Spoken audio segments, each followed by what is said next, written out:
Kemudian di dalam ayat yang lain pun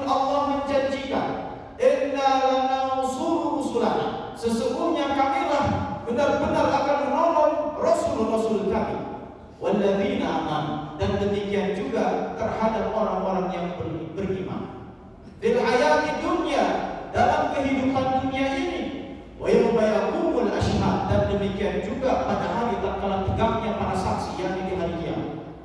Dalam ayat-ayat yang lain, Allah Subhanahu wa taala pun mengabarkan bahwasanya orang-orang yang beriman bersama para rasul, mereka itulah yang akan menang.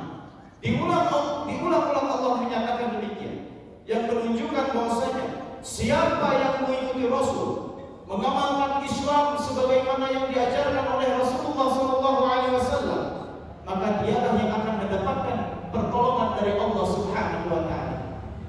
Oleh karena itu, apabila ada pertanyaan, kenapa kita umat Islam bukan termasuk umat yang hebat, bukan termasuk umat yang ditolong langsung oleh Allah?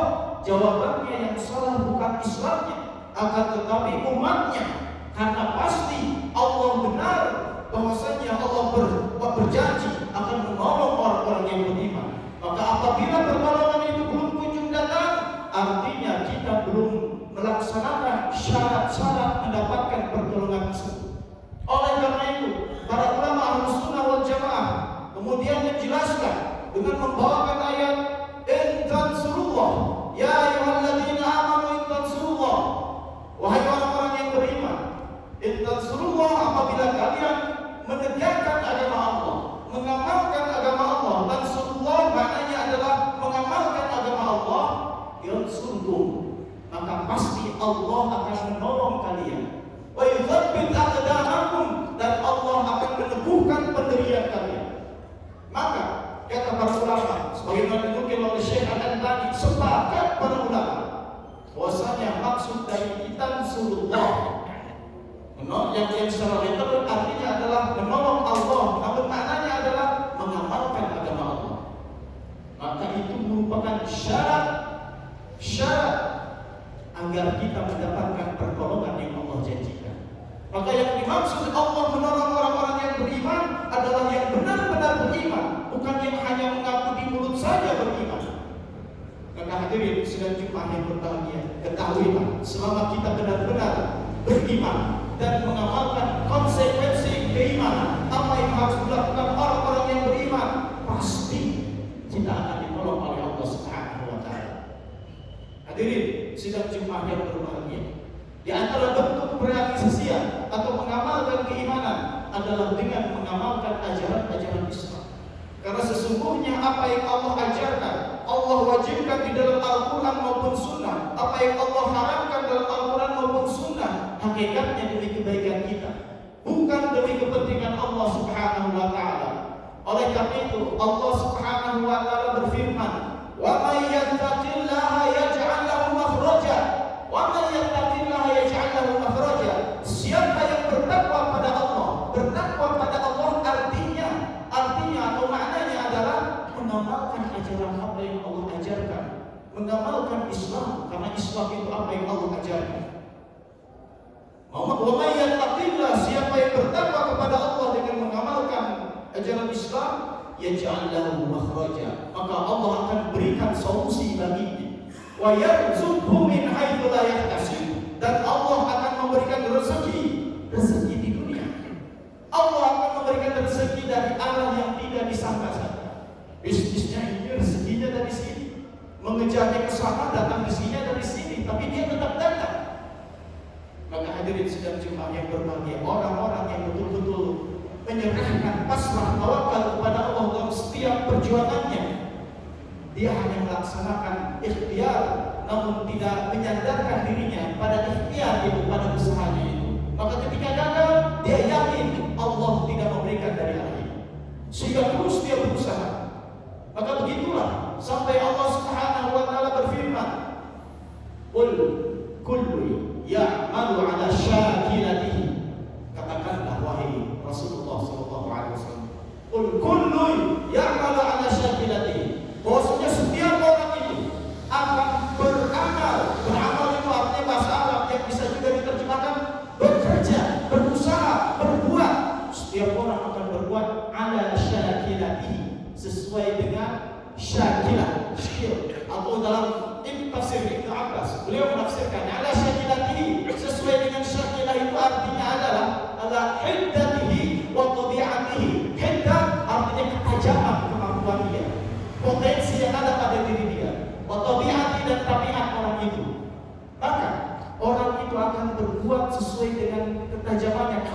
ingin sukses.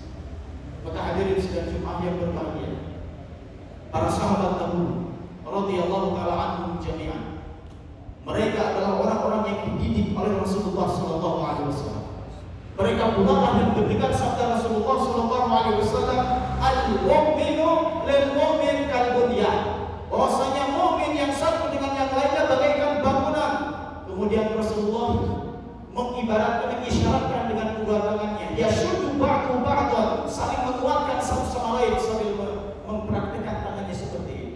Artinya apa? Apabila kita lihat bangunan, maka akan kita dapati berbagai macam bahan ada untuk menegakkan bangunan tersebut. Bangunan itu tidak seluruhnya berupa kaca atau berupa besi atau berupa semen semuanya, tidak, tetapi campuran. Namun dengan satu tujuan bisa membangun suatu bangunan. Maka demikianlah para sahabat, bahwasanya seorang mukmin dengan mukmin yang lain akan bagaikan bangunan saling menguatkan sesuai dengan potensinya masing-masing. Oleh karena itu hadirin sekalian Jumat yang berbahagia, kita dapati di kalangan para sahabat ada para ulama, di kalangan para sahabat ada ahli politiknya, di kalangan para sahabat ada ahli militernya, ahli ekonominya, tapi sangat jarang yang menguasai itu semua. Di antara yang menguasai 4 hal-hal demikian yang dibutuhkan untuk kejayaan umat adalah Abu Bakar, Umar, Uthman, Ali. Mereka adalah orang yang sangat ahli bidang politik, bidang agama, bidang militer dan sebagainya. Tapi tidak semua.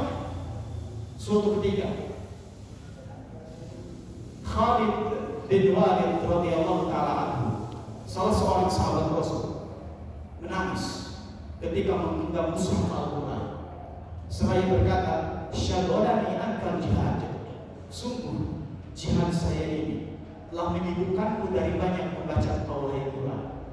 Jadi Khalid bin Walid radhiyallahu anhu merasa bahwasanya jika dibandingkan dengan para sahabat yang lain, beliau itu sedikit baca Qurannya, akan tetapi tentu sedikitnya Khalid dalam membaca Al-Quran beda dengan kita. Sedikitnya beliau banyak menurut kita, tapi beliau menangis segalanya akan jihad. Bahwasanya jihad perang ini membuat saya sibuk dari banyak membaca qaulai sampai menangis. Artinya apa? Ada salah seorang sahabat Rasul yang sibuk dalam suatu bidang namun tidak melakukan bidang yang lain. Berbeda dengan Abu Hurairah, dia sibuknya dalam hal ilmiah, keilmuan. Maka dikatakan sampai pingsan beliau karena kemiskinan. Kenapa? Fokusnya adalah bidang keilmuan. Maka riwayat hadis terbanyak yang kita dapatkan sekarang dari para ulama asalnya dari Abu Hurairah, tidak dari Khalid bin Walid. Hadirin sedang Jumat yang berbahagia, dari sana ada gambaran kecil bahwasanya para sahabat berjuang sesuai bidangnya masing-masing. Apa yang dilakukan Khalid? Apa yang menjadi kesibukan Khalid? Jihad dalam artian perang. Perang itu adalah suatu keahlian yang dikuasai atau dimampui oleh orang beriman dan juga oleh orang kafir. Karena itu hal duniawi. Tetapi ketika kemampuan militer itu digunakan di jalan Allah, maka menjadi jihad fi sabilillah yang berpahala. Demikian juga ketika kita memiliki keahlian bisnis, memiliki keahlian kedokteran, memiliki keahlian hal-hal umum lain yang tidak haram, ketika itu semua digunakan di jalan Allah untuk membangun suatu bangunan Islam yang sangat kokoh, maka ketika itu dia sedang beribadah di jalan Allah Subhanahu wa taala dan akan diabadikan oleh Allah amalannya itu sehingga akan kita dapatkan di akhirat kelak. Aqulu qouli hadza wa astaghfirullah li wa lakum.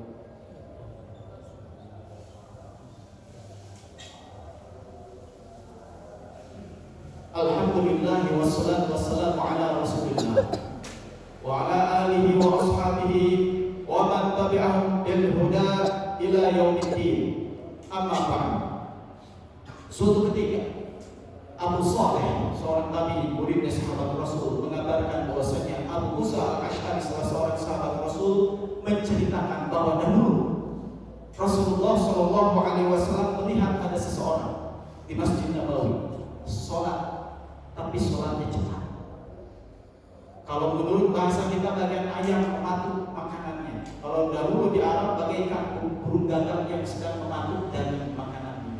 Dan ketika menyaksikan kejadian tersebut, maka sang Rasul tercinta Sallallahu Alaihi Wasallam bersabda, "Lau anna hadza 'ala ma huwa 'alaihi la mata 'ala ghairi millati Muhammad sallallahu alaihi wasallam." Seandainya orang ini mati dalam keadaan masih seperti itu sholatnya, maka matinya bukan berada di atas ajaran agamanya Muhammad Sallallahu Alaihi Wasallam. Jadi bukan seperti ini sholat yang Rasul ajarkan. Kemudian Rasulullah Sallallahu Alaihi Wasallam menjelaskan kenapa beliau bersabda demikian. Fa'atamma ruku' wa sujud fa inna mislan ladzi yusolli wa la yutimmu ruku'ahu wa la sujudahu. Maka hendaklah orang itu seharusnya kalau ruku' tumanina dengan sempurna. Kalau sujudnya yang benar tumanina, selesaikan dulu bacaan minimalnya. Karena kata Rasulullah Sallallahu Alaihi Wasallam, wa la yutimmu ruku'ahu wa la sujudahu mislal ja'i.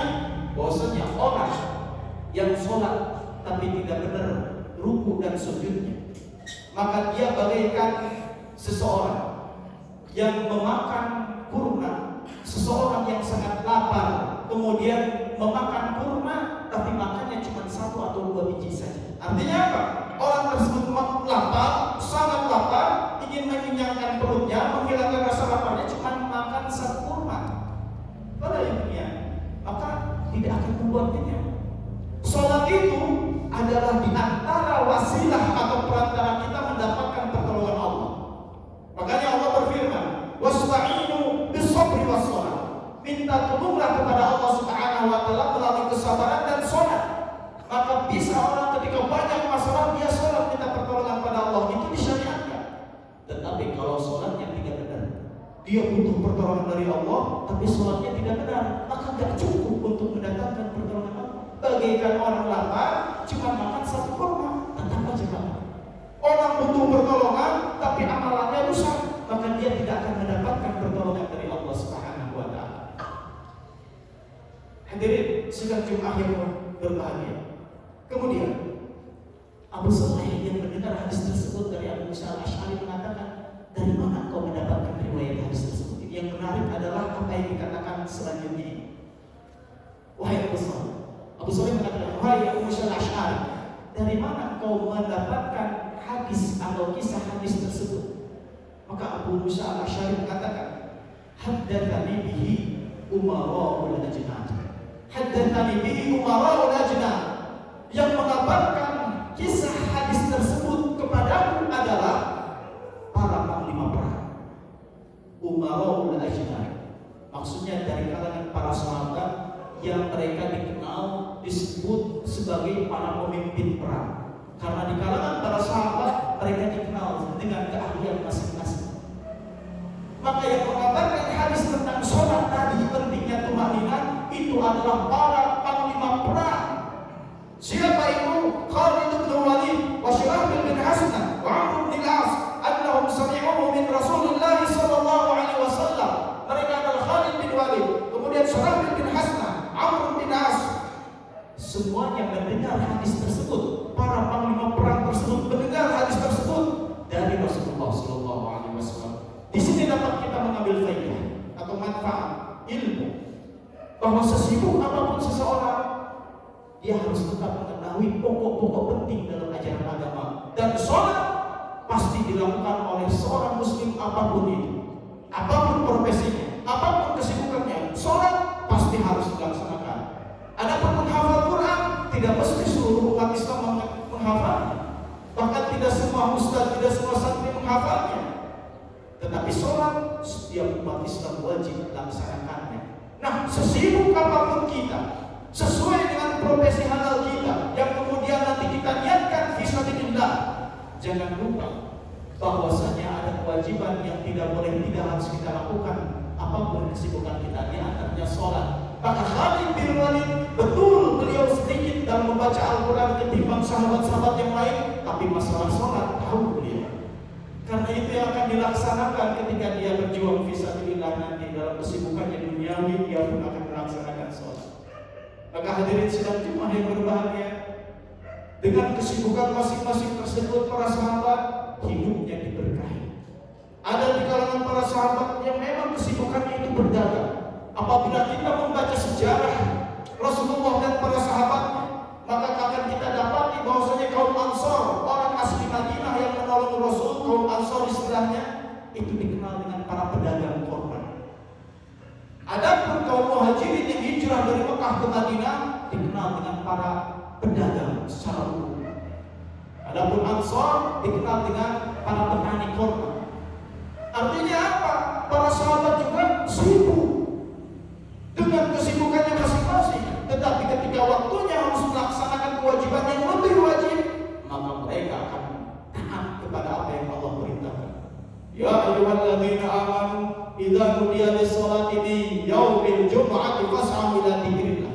Wahai orang-orang yang beriman, apabila diseru di hari Jumat bahwasanya waktu sholat Jumat sudah dimulai, fas'au ila dzikrillah, bergegaslah untuk kepada zikir kepada Allah melalui sholat Jumat. Wa dzarul bai', tinggalkanlah jual beli.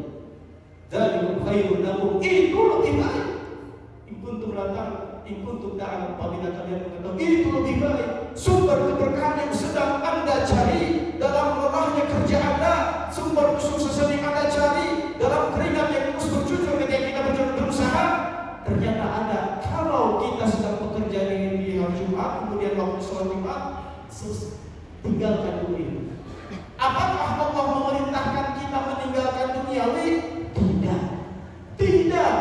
Oleh karena itu Allah pun berfirman masih dalam surat Jumat yang akan dibacakan khatib selanjutnya, wa idza qudiyatis sholatu fantashiru fil ardh. Kalau sudah selesai sholat Jumat itu, fantashiru fil ardh, bertebaranlah di muka bumi. Allah yang menyuruh kita bertebaran. Allah tidak menyuruh kita tidurlah setelah sholat Jumat, kembalilah ke masjid zikir sampai sore. Tidak, tapi justru fantashiru fil ardh wabtaghu min fadlillah. Bertebaranlah ke seluruh muka bumi, cari karunia Allah itu. Berusaha. Makanya Umar bin Khattab ketika melihat ada seorang pemuda di waktu siang hari, dan ketika itu biasanya para lelaki muda yang sehat itu bekerja, tapi malah ada di Masjid Nabawi ketika itu, diusir oleh Umar bin Khattab. Seraya berkata, inna sama la tuntiru dhaba, sesungguhnya langit tidak akan pernah memberikan hujan emas kepadamu. Usaha sana. Itulah pemahaman para sahabat. Maka jangan heran dari semenjak generasi awal Islam sampai ratusan tahun selanjutnya, ketika mereka mengamalkan Islam dengan sebenar-benarnya sesuai petunjuk yang benar, bangkitlah umat Islam, jayalah umat Islam, sehingga orang-orang Barat kalau hendak gaya-gayaan dalam berbahasa, sebab mereka selalu mengutip bahasa. Tahu? Sekarang penting. Oleh karena itu hadirin sidang Jumat yang berbahagia, kesibukan kita dalam hal bekerja, dan itu misalkan tidak ada kaitannya dengan ilmu agama, kelelahan kita, masalah yang kita hadapi ketika kita bekerja, selama itu halal, kalau niatnya karena Allah, kalau kita niatkan bahwa ini semua agar saya bisa umroh atau agar saya bisa menyempurnakan keislaman saya di antara rukun Islam itu haji, saya mengumpulkan harta ini ya Allah agar bisa haji. Ketahuilah kita sedang fisabilillah. Ya Allah, saya mengumpulkan harta ini untuk memberikan nafkah kepada anak saya sedang belajar, untuk memberikan nafkah kepada istri saya karena saya mendapatkan kewajiban dari agama untuk mencari rezeki. Kemudian juga untuk menafkahi orang tua. Ketahuilah itu kita sedang beribadah fisabilillah. Allah akan berkahi sehingga akan kita dapati pahalanya pun di akhirat selain rezeki yang kita dapatkan di dunia. Allahumma shalli wa sallim ala nabiyyina Muhammad wa ala alihi wa ashabihi ajma'in. Allahumma ighfir lil muslimina wal muslimat wal mu'minina wal mu'minat al ahya'i minhum wal amwat. Rabbana la tuzigh qulubana ba'da idh hadaytana wa hab lana min ladunka rahmah innaka antal wahhab. Rabbana hab lana min azwajina wa dhurriyyatina qurrata a'yun waj'alna lil muttaqina imama. Allahumma ighfir lana